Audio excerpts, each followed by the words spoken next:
So today I want to take a look at a video from Rand Paul talking about the timing of the relief bill and his perspectives on relief in general. Because of course we need another dystopian perspective about how disconnected the realities of the American people are from their politicians. With that said, let's just jump right in. He worked on a bill to prevent dead people from getting stimulus checks, but now it looks like it will take years to actually go into effect. Senator Rand Paul, thank you for being here. Senator, let's just talk a little bit what's going on with this stimulus. So the timing of it, now all of a sudden everyone's in a rush to get a bunch of, $1 trillion basically out to the people. Weren't Republicans ready to do that prior to the election? Before he responds, the rush is for the fact that the American people are suffering right now. There is not enough money going around for the average American citizen. Some of the statistics that I have found over the course of the past few months have indicated a large number of children living in households that can't even pay rent or food, where people are picking between food and rent and medication, and you can take a look at a bunch of my old videos on that for the context. But basically, you had McConnell and Pelosi constantly bickering about the amount of stimulus that should be given, where Pelosi was trying to give a $2.2 trillion package and McConnell was trying to give this much smaller package that meant a lot less stimulus for the average citizen and a lot more for small businesses and companies. And so you ended up in this place where they were butting heads and nothing actually got done. And now that we're at the wire, of course, everybody's rushing to get it done. This isn't coming out of nowhere, but the Republicans were a huge part of why the force didn't happen. So that question comes off as very misleading to me. Yeah, I think it's a mistake, though, to think that government is really what should stimulate the economy. The economy needs to be left alone, basically. We need to free up the economy. Capitalism is the absence of government control, the absence of government stimulus. The reason our economy's been struggling is because the government shut down your economy. So what's the proposed response to the government shutting down the economy during a pandemic? Are we to sacrifice people on the altar of capitalism? Or are we to provide some sort of method to provide relief while capitalism isn't able to function and working because biological conditions have made it a moot point? One cannot exchange on markets when one cannot go out and potentially risk one's life. The value of life should come at a higher value than the value of the cost of doing business. And I get that they all believe these type of perspectives that the economy is going to drive everything. Like, I know he's definitely got that laissez faire mentality, Rand Paul. But what's the proposed solution outside of just opening the doors up and just letting the coronavirus in? Because I'd love to hear it. So really the only way to get a valid and verifiable and long-lasting stimulus is to open up the economy. We borrowed about $3 trillion in the spring, and our debt now is over $27 trillion. So I don't think borrowing more money is the answer. There's actually some good signs out there too. Unemployment's down in the 6% range, which is actually better than it was during most of Obama's administration.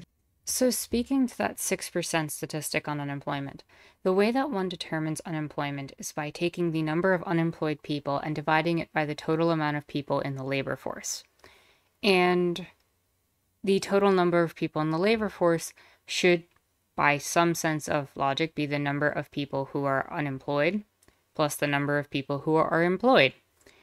However, this doesn't factor in that there's a large population that is still dealing with furloughs from their job because of the current situation.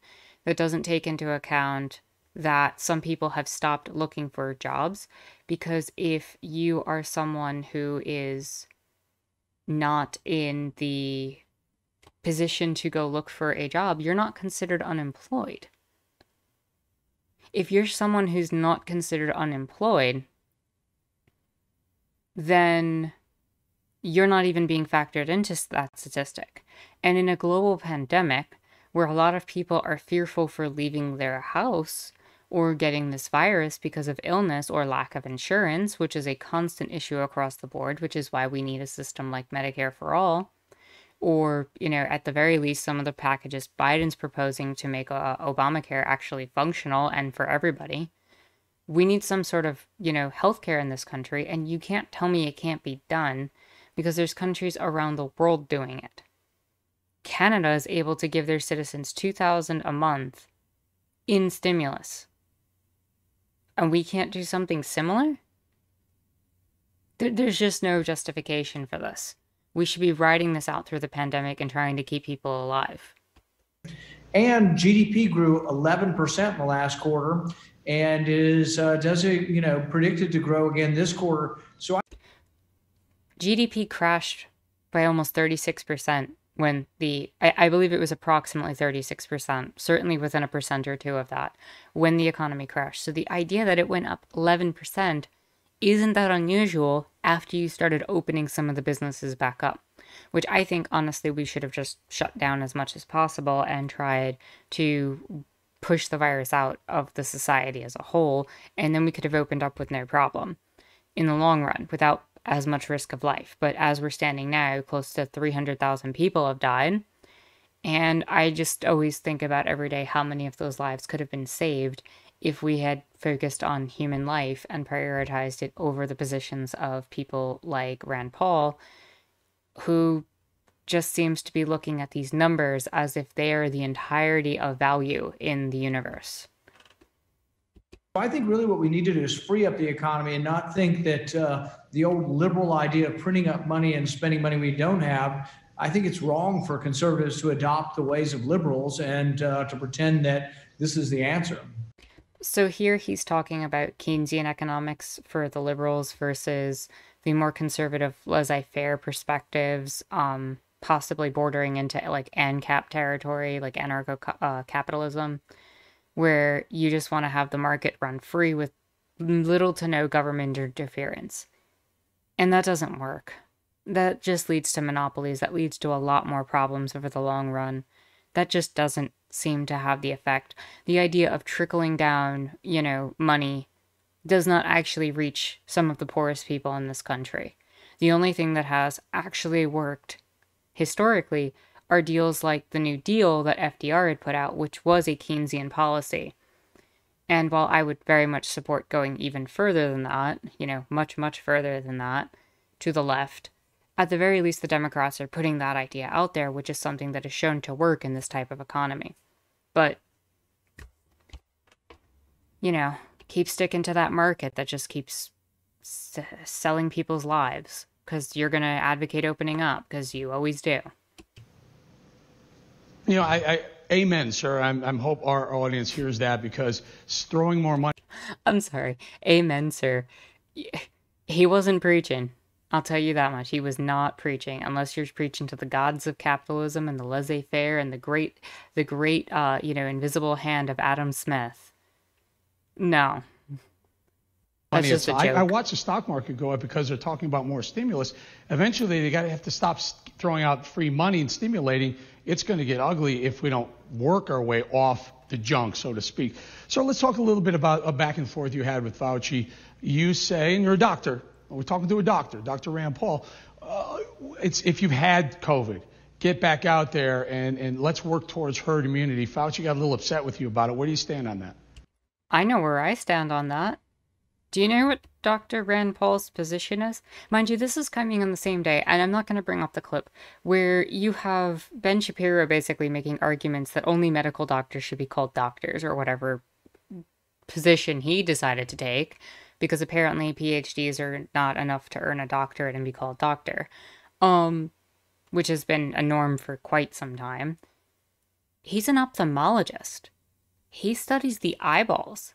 He studies eyes. Dr. Fauci's an immunologist.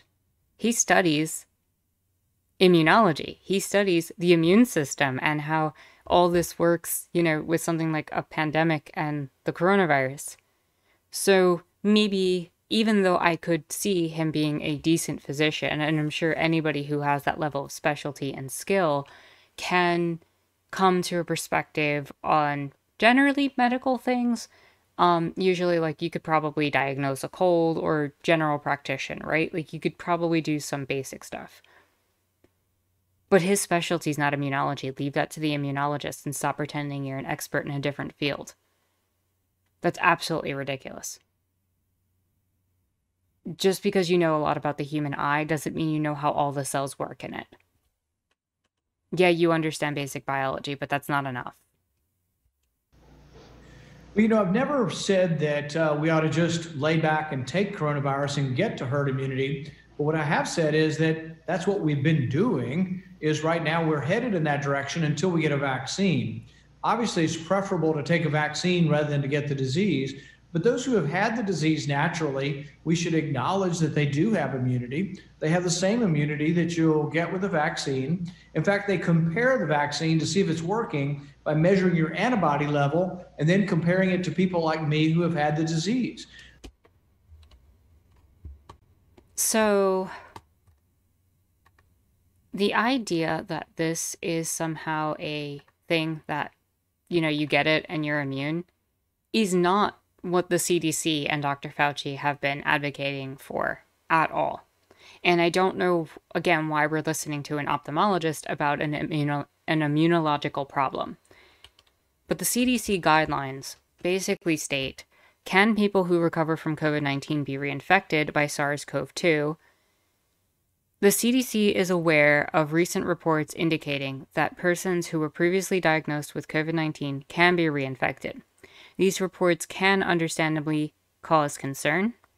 The immune response, including duration of immunity to SARS-CoV-2 infection, is not yet understood.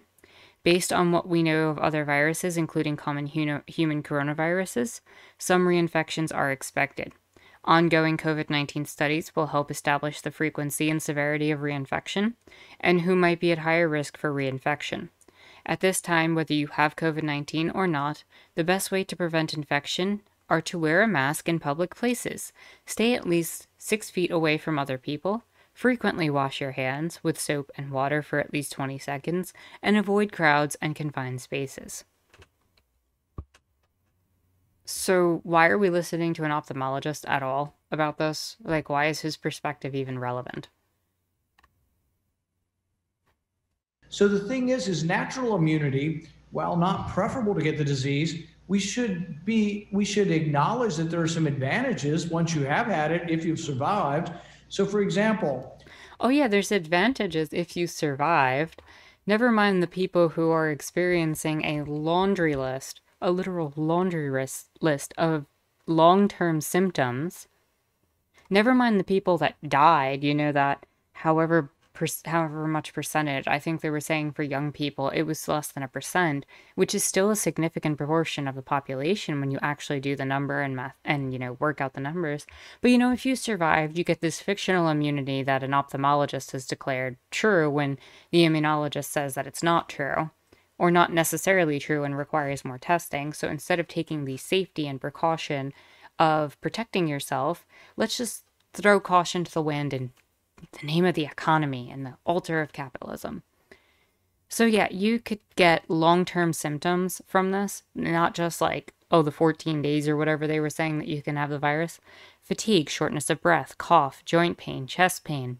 Other long-term symptoms included difficulty thinking and concentrating, sometimes referred to as brain fog, depression, muscle pain, headache, intermittent fever, fast beating or pounding heart, also known as palpitations. More serious long-term complications appear to be less common, but have been reported, such as cardiovascular inflammation, respiratory lung function abnormalities, acute kidney injuries, damage to the renal system, right? Dermatological issues like rashes and hair loss, neurological issues like smell, taste problems, sleep issues, difficulty with concentration and memory problems, and psychiatric positions of depression, anxiety, and changes in mood. Some people are actually getting these long-term symptoms. So what are you supposed to, do if you're one of those people? Or if you're one of the people who didn't survive? But no, if you're someone who survived it, you have immunity according to him and you're fine.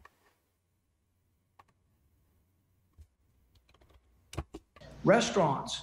We shouldn't close restaurants down. We should give people advice and say, if you're older, it might not be a good idea, but if you're younger, please go eat at the restaurants. If you're younger and you're one of the 15 million who have had this and you survived, please go eat at restaurants because you're not a risk. If you've had this and survived. What money are all these 15 million people supposed to go eat at restaurants with when they've been out of work and suffering for a while? And not just because of, the government shutdowns, but because capitalism hasn't worked. Because businesses have had to shut down outside of things for safety reasons and precautions. And you want to be a waitress or a waiter, restaurants should be encouraged to hire these people because that helps to block the virus from infecting people who come in the restaurant. I'm just going to ask a strange question. Is there anybody out there who actually actively wants to be a waitress and waiter in a restaurant, or is it just a job that you do because you want to make ends meet? Like, is he living in a reality where he thinks that people just are like, you know what, I really want to be a waiter today. I really want to be a waitress today. That's going to make my life feel fulfilled. Serving other people in really poor conditions while I'm barely getting paid minimum wage. If I'm getting paid minimum wage and not having to struggle through tips. Does he think people wake up like that and they're just like, yeah, I want to be a restaurant worker? No, they're forced into that position. Like, it's a job. If I owned a restaurant, I'd have a whole wing for senior citizens, and I would hire purposely people who've already had the disease so I could offer it as a benefit that there's slightly less risk by dining because my waiters and waitresses have all had the disease. Oh, just make sure when you fill out your application for the next job you apply for, if you do apply, if you are even one of the people applying for jobs and you're not even being discounted in that unemployment statistic, make sure to put on your resume if you've had COVID. Because, someone like Rand Paul might actually consider it a perk that you were hardy and survived the plague. This is disgusting. This is atrocious. I don't even know. Economy over life, right? Altar of Capitalism. So we shouldn't discount immunity in the discussion.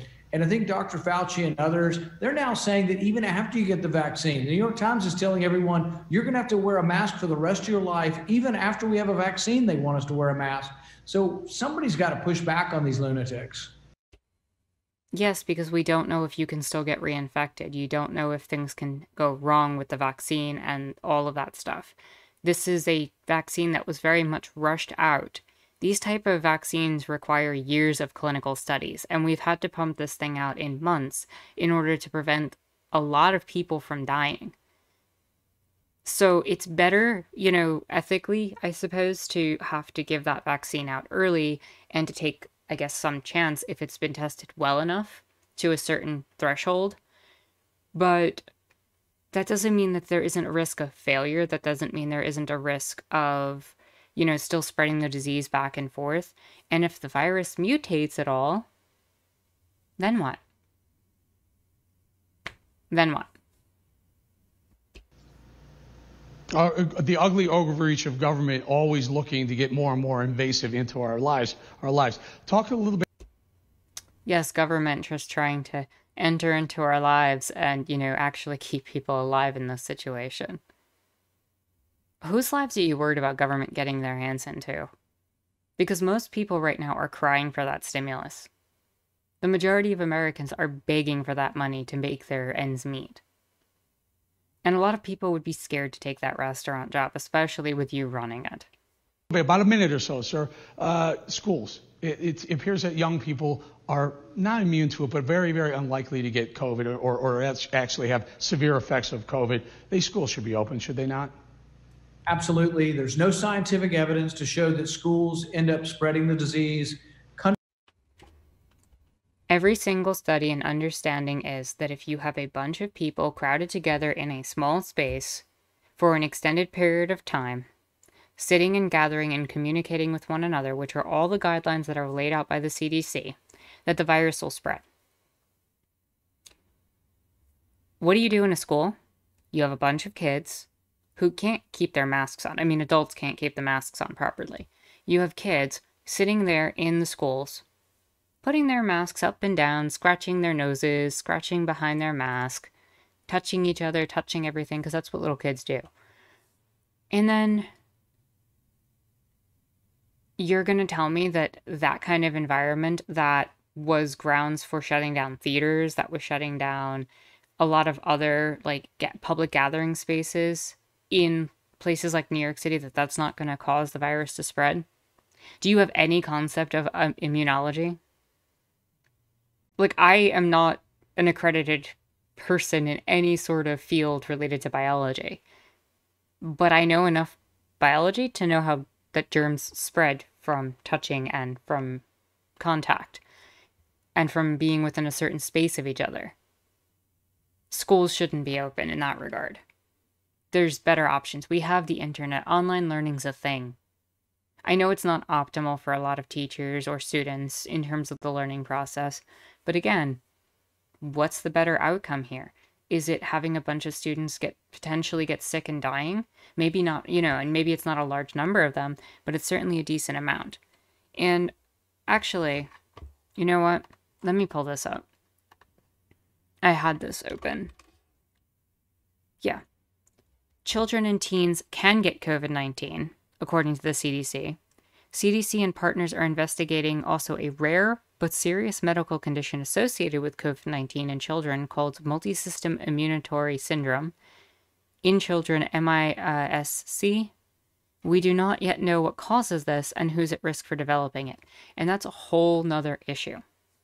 Also, babies under 1 year old and children with certain underlying conditions may be more likely to have severe illnesses from COVID-19. So if you have somebody who just had a sibling and you've got a little 7-year-old and a little baby in the same household and that 7-year-old gets it, guess who's going to be at risk for asthma,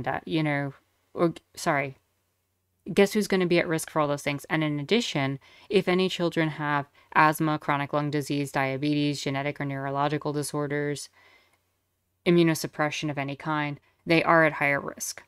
So I don't know if, what I really would like to know is whether or not Rand Paul is of the opinion that he's just trying to wean out the weak of society and is actually seeing this as a great movement in eugenics, or if he's just that disconnected from reality that he does not see or the experience of people, or maybe he just doesn't care. Maybe he does know and he just doesn't care either way. He doesn't care if you live or die. He just wants to make more money at the end of the day. And he wants companies to continue to thrive, so they'll keep lining his pockets in the exchange between government and corporations as they constantly are fluxing money in and out of each other. So, I don't think children should be in school. Not with those risk factors. No matter what the risk factor. Are you as a parent going to be someone who wants to risk sending your kid into that environment? I know I wouldn't, and I'm not a parent, but I wouldn't if I was in that situation. Countries across Europe and Asia have opened their schools without a surge in disease. There's no evidence that teachers' lives are being lost to this. What we're finding is you can open schools safely. A lot of other countries across the globe handled this a lot better than the US has, because they took the initial shutdowns and actually listened. If they have their schools open, and I'm sure a lot of them don't, but if they do have their schools open, then I'm sure it's because they've reduced their numbers enough to justify it being in that position. And if there's been anybody telling them to open the schools, I'm sure it's been equivalent conservative politicians who are, again, more interested in your type of economy than the lives of people. There are a lot of problems with keeping kids home. They're not being educated, but there's also been an uptick in suicides and mental illness. So yes, we absolutely need to get our kids back in school. If you're that worried about mental illness and you're just not throwing that as some sort of buzzword that can get you clout in this situation, why do you not support an option like Medicare for all? You're just throwing that out in this most disingenuous way because most people are struggling with healthcare as it is or paying for medications. And also, you're going to tell me that that's a safe environment for children? You have these kids, look at this. Do you see how ridiculous this is? Kids got earmuffs on. This other one's got a mask on. You've got this like plexiglass thing in front of the desks as people are 6 feet apart. Do you think that's going to work in a city school when like you have 30 students crammed in like a tiny classroom? Maybe it'll work in some parts of the country. I don't know. Like I'm not sure, what parts of the country that would work in. But if you're in a major city, there's a good chance you have like 30 somewhat kids in a crammed classroom. How are you supposed to manage that with social distancing and proper functionality? We're going to say thank you to Senator Rand Paul, and I will note it again, Dr. and Senator Rand Paul. Rand, always good to have you on. Thank you. Eye doctor, ophthalmologist, not a immunologist. So yeah, in conclusion, Rand Paul is just willing to sacrifice people at this point. And he doesn't want to provide any stimulus, doesn't want to provide any relief, doesn't want to provide anything. Because laissez faire and the free market and everybody's just going to be fine if we just listen to Adam Smith's book from hundreds of years ago. People on the right want to talk about leftists with Marx, but wow. The way they worship Adam Smith's invisible hand is absolutely ridiculous. And they're the ones with the power to enforce this invisible hand as it chokes out American lives. With that said, if you like this video, give it a thumbs up, hit the subscribe button and the bell for notifications. You can follow me on Twitter and check out my Discord in the description down below. With that said, my name is Anarchist Tara, and I hope you enjoyed watching.